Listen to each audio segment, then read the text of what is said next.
Welcome back to Mayo Clinic Radio. I'm Dr. Jake Strand. And I'm Tracy McCrae. The aortic valve is one of 4 valves that regulate blood flow throughout the heart.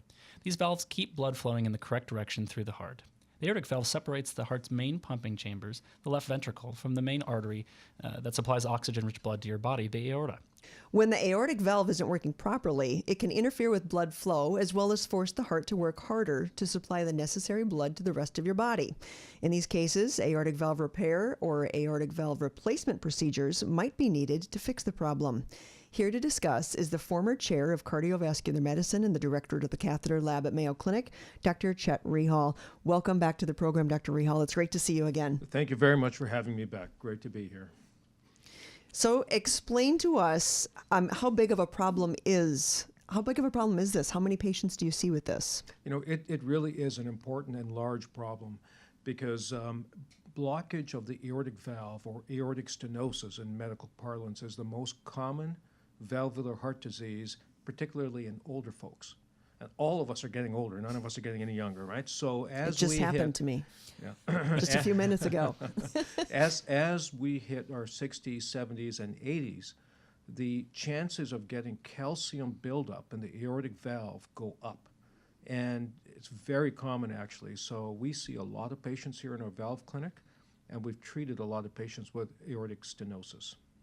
Can you explain the difference between, because you mentioned aortic stenosis, and maybe then the difference between a leaky valve or aortic regurgitation? Yes, absolutely. So there's 2 problems that can happen, or actually a combination. One is blockage, and second is leakage. There are certain patients in whom the aortic valve, either because it's dilating or there's something wrong with the leaflets, or they've had an infection on the leaflets or something like that, that actually causes the valve not to close properly. It's like a trap door that doesn't close. And if part of it stays open, then a lot of blood will rush backwards into the heart. And that can also be a problem. So this is also an important condition we deal with, but it's not as common as the aortic stenosis or blockage. How do you know if you have this sort of problem? Yeah, again, a great question. So since the aortic valve is arguably one of the most important valves in the heart, all of the blood that goes to our body has to go through the aortic valve. If it begins to narrow or if it begins to leak, very soon patients will become short of breath. They'll start having symptoms. Shortness of breath is probably the most common. Other symptoms that can occur include chest pain or chest heaviness, just like angina. Or probably the most serious symptom is when people begin to get lightheaded or pass out. How long does that usually take from when they start to have a problem with that valve? Yeah, it usually takes some years, actually. So the first symptoms, people may just ascribe to maybe getting older. As I said, it's a disease of older folks. Oh, I don't have quite as much energy. I don't have quite as much breath. And they're ascribing it to just getting a little older in years. Turns out they've actually got aortic stenosis, and something can be done to help them with it. And, you know, this used to often be treated with a surgical intervention. And so how do you decide if someone needs the valve completely replaced or if it can be repaired or surgery versus some other approach? You know, the great thing now, Jake, is we have so many good treatment options for our patients. We still do open heart surgery on many, many patients here every single day at Mayo Clinic. It's still a great treatment. However, we've got these newer treatments that are less invasive, easier on the patients. And the way we decide is by doing a careful examination of the patient, doing a careful non-invasive test like a echocardiogram and a CT scan of their heart. We look at the anatomy. We look at their overall health condition, right? So if they're a younger person and they're otherwise healthy, they probably can breeze through open heart surgery at a very, very low risk and do well for many years. On the other hand, if they're older and they have multiple medical problems, they've got some lung disease, kidney disease, diabetes, prior strokes, etc., then the risk of open heart surgery goes way up. And in those patients, we preferentially now choose a Tavr procedure rather than open heart surgery. So it's really a combination of what the valve looks like and the patient's general medical condition. What does Tavr mean? That's T-A-V-R. I've got it in my notes, but what does that mean? I led you on there. So it's transcutaneous aortic valve replacement. So transcutaneous just means that we're going through the skin, like through the leg, as opposed to opening up the chest.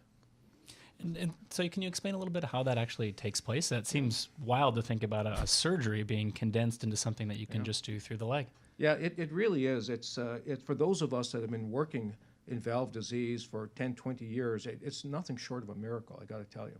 because now we can routinely send patients, older folks, to this procedure. So one night stay in hospital and they're home the next day. It's really, as I said, like a miracle. So the way the procedure is actually done, the majority of the patients we will now do with conscious sedation, which means a little IV sedative, as opposed to having a full general anesthetic. So they're more or less awake, just like a balloon and stent procedure for the arteries of the heart. We go into the leg, okay? We go all the way back up to the heart. We find the valve. We put a wire and then a catheter, which is simply a long tube, across the aortic valve, okay? And then we can place the valve. The valves are sort of pre-mounted on a balloon. We move them across the valve, and we inflate the balloon, and boom, there it is. We also have other types of valves that are self-expanding. Those are also pre-mounted. We put them across. We pull the sheath back, and the valve just kind of opens up like a flower, and is just perfectly in place. So, and we do all of this with X-ray and ultrasound guidance. So it's all non-invasive. Patients are more or less awake during the procedure. They're comfortable. Nothing should hurt. And the actual procedure, oftentimes now we get done in 30 or 40 minutes. Whenever we have heart docs in here and we talk about surgery, they are going in through the leg. Why do you go in through the leg to get to the heart? Why not just go through the ribs, or why not do that? We can do that actually, and for the Tavr procedure, when we first started doing it, about half of them were actually done through the ribs on the left side of the chest. But that's a bigger procedure. It's an operation. You have to open the rib cage, which hurts afterwards, and then you have to cut and poke a hole right into the heart directly. Okay. And so it's a bigger, more involved procedure. The reason we use the legs is because, it's the old knee bone is connected to the hip bone thing. Mm-hmm. The artery in the leg goes all the way back up to the heart. The femoral artery goes into the iliac artery, the aorta, and the aorta goes right to the aortic valve. So it's our nice, clear pathway all the way back up to the heart, right to the aortic valve. So which patients are candidates for this procedure? Yeah, so as I mentioned earlier, patients that have basically just one problem, like i.e. the aortic stenosis, and they don't need other things like bypass surgery or mitral valve replacement or tricuspid valve replacement. If they have one thing wrong with the heart, and if they're not good candidates for an open heart, so for example, if they've got bad lung disease from smoking, or they're diabetic, or they've kidney disease, or they've had prior strokes, then the risk with an open heart is much higher. So in that circumstance, we'll often nowadays recommend they have a Tavr procedure. What are the advantages to having a Tavr procedure done over just a regular? Yeah. What would the regular surgery then be? So the regular surgery, the former tried and true treatment would be an open heart where it's a full general anesthetic, operating room. They go in right through the breastbone, spread it apart, and go into the aorta and then replace the valve. It's a good procedure. We do it every single day. It's much more involved. So the biggest advantage to the Tavr procedure is it's just less involved. It's minimally invasive. It's still an invasive procedure, but not Shorter recovery time. Yeah, sure. One night in hospital for the majority of patients. Some patients may need to spend 2 or 3 days in-house, but the vast majority is just one night in hospital now. What are the risks then? So that's a good question. Anytime you work in the heart for anything, okay, there's a risk with it because you're working right in the heart, and the serious things include a risk to a person's life, and that's probably 1% or less with a Tavr procedure. Second things are strokes or heart attacks that can occur, 2 or 3% risk. Next risk would be needing an emergency surgery if something goes wrong, and that's another 1 or 2%. So the way we look at it now is we explain all this to our patients, and we say, look, on the good side, we have 90 to 95% good chances, but there is a risk, and you're the only one that can really decide whether or not it's worth taking that risk.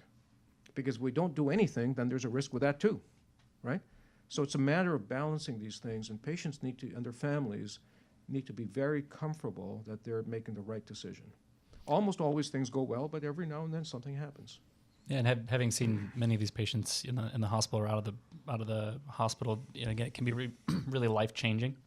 Ability to remove some of that feeling of shortness of breath all the time, and I'm thinking, along that lines, it's such an impressive advancement in medicine. What do we know about the long-term prognosis of the procedure? Yeah, that's a great question. So we know quite a bit about it now. This procedure was first... Because how many years have you been doing it? Oh, here over 10 years now. Okay. Yeah, I think since the late 08, 09, I think Okay. we did our first. So here in Rochester, we've now done over 1,300 of these. And when you add in all of our Mayo Clinic sites, around the country, I think we're really one of the largest Tavr programs in the nation now. But it wasn't always that way. I remember the very early days of when we started. I mean, it was a new procedure, a big learning curve. The tubes we used were, much larger. And it was a more difficult, complicated procedure. Now it's become much more streamlined. We've been talking about treating aortic valve disease with the former chair of cardiovascular medicine at Mayo Clinic, Dr. Chet Rihal. We're going to take a short break, and when we come back, we'll shift gears and talk about other valve diseases and new therapies. You're listening to Mayo Clinic Radio on the Mayo Clinic News Network. Welcome back to Mayo Clinic Radio. I'm Dr. Jake Strand. And I'm Tracy McCrae. In the studio today is Dr. Chet Rihal, former chair of cardiovascular medicine at Mayo Clinic and director of the catheterization lab. Dr. Chet Rihal, welcome back. Thank you. Great to be here. All right. So is there ever a situation where a patient will say, I don't want to have this valve replaced and I want to just, I'm at a certain age, or what are some other options for me? This is really a great question, and actually it's a question we deal with on a daily basis here. Not every patient that has heart disease ought to get a procedure, right? They ought to have an operation or a procedure if there's a good likelihood of helping them. Now, as I mentioned in the earlier segment, aortic stenosis tends to occur in older people. So as you can imagine, we see many patients here at Mayo in their 80s, 90s, or even above. And those patients often will have choices to make, or they've thought about what they want to have done at this phase in their life. And some patients may just not be good candidates because they have too many other debilitating problems, right? So a very common example is bad lung disease, right? Smoking was very, very common in this country, decades ago. So unfortunately now we see many patients in their 80s and above who have bad lung disease. So if you have really bad lung disease and you're getting short of breath with that, of course the treatment is oxygen and other things, but if you've also got aortic stenosis, yes, we can do a procedure on you, but it may not help you that much because you're going to be short of breath going into the procedure and short of breath coming out of it. So then the question arises, why should you do anything if it's really not going to help the patient that much? So increasingly, we've worked with our palliative care services, our geriatricians, who are real experts in talking to patients about their values, their goals, their role functioning, and how much they want to do, right? If you ask a cardiologist or a cardiac surgeon, you know the answer you're going to get. Go ahead with the surgery. We can do something for you, right? Surgeons like to do surgery. Yeah. And on the other hand, sometimes the question becomes not whether we can do something, but whether we should do something. And so this is a highly personal question that only patients can think about and really answer. What are other valve diseases that patients can end up with? I mean, if there's one that you get, what we've been discussing, they just for getting older is one of the biggest problems there. What are other valve disease problems? So the other valves that we deal with, at least in adult cardiology, the most common ones are the mitral and the tricuspid valve. So the heart is basically a two-stroke piston pump. The mitral valve lets blood into the heart beats, which is the piston, and it goes out the aortic valve. We have an inlet valve and an outlet valve. The inlet valve is called the mitral valve. And the mitral valve, just like the aortic valve, has to open and close. It's a very complex structure, though. It's got many little, what we call chordae, which are like tethers holding it together. It's attached directly to the heart muscle. And anything that can affect the leaflets of the valve, that can affect these little tethers or affect the heart muscle, can cause problems with the mitral valve. The most common thing is leakage of the mitral valve. And so if the valve doesn't close properly, again, you can have a lot of blood going backwards towards the lungs as opposed to out to the body. And that blood going back towards the lungs can cause really bad shortness of breath for patients. The good news there is that we've got many, many options. We've got standard open heart surgery. We've got minimally invasive surgery. And now we have new treatments like the mitral clip, which is, again, a procedure that we do in the cath lab right through the patient's leg. It's like putting a staple on the mitral valve leaflets to kind of hold them together so that they're not leaking so much. And so it's fascinating because it seems more and more like we're getting into these minimally invasive surgeries that are giving patients not only greater options up front, but also when they wouldn't be candidates for open heart surgery, there's now options that, again, much less invasive. So where do we see the future of this going? Again, a great question, and this is an area of interest to me because this is the area that I work in. So the future is really bright for patients with valve disease. We have literally dozens of therapies that are being developed by many innovative companies out there. Mayo Clinic is involved in the development of some of these. And in the future, what I can predict is that there'll be, in the aortic valve, a number of different types of heart valves that we can offer. And in the mitral valve, there'll be a number of different percutaneous or right through the leg type of procedures that we can offer patients. So you're talking about replacing a valve or stem cells or medication? Right now, primarily, we're talking about replacing the valve. And again, I've lost count of how many different valves are being developed. It's literally that many. So there's two major ways of getting a mitral valve into the heart, short of open heart. One is through the side of the chest, and there's a number of valves being developed. The other one that we're particularly interested in are the valves that go up through the leg. This is a procedure that we've helped to develop here at Mayo Clinic, and we're working with a number of companies who have their own very innovative designs. Our hope is that we'll eventually be able to identify and refine different valve designs that we can get in quickly, safely, and effectively for these patients. Well, and you mentioned something earlier I think was critical, that Mayo Clinic's been doing thousands of these procedures in the aortic valve. And I think what's unique about this opportunity is now you have that muscle memory of how to do some of these complex valve procedures, so that you mentioned that learning curve that exists early on in product development. Seems like a sort of a bright future for those going into this field and patients being cared for them because of that muscle memory ingrained in the practice here at Mayo Clinic. It's so interesting that the practice of cardiology is completely different than the way it was 10 or even 5 years ago. I mean, the type of procedures I do now are completely different. And it's a very rapidly evolving field, which is good news for our patients. Yeah, if part of what gets you to the point of needing to have a valve replaced is age, we've got a lot of baby boomers that are coming into that. See, they're not old enough yet, or they're just getting to be. There. Yeah, Almost there. So that'll be a whole lot more patients. It's going to be a ton of patients. And in fact, if you look at the demographics of the United States population, the fastest growing segment are those over the age of 80. And, they will have medical issues to deal with. And we as an institution and as a country are going to have to figure out how to help these people, right? We've been talking about cardiovascular medicine with the former division chair at Mayo Clinic, Dr. Charanjit Rihal. Thanks for joining us, Dr. Rihal. Very welcome. It's a pleasure.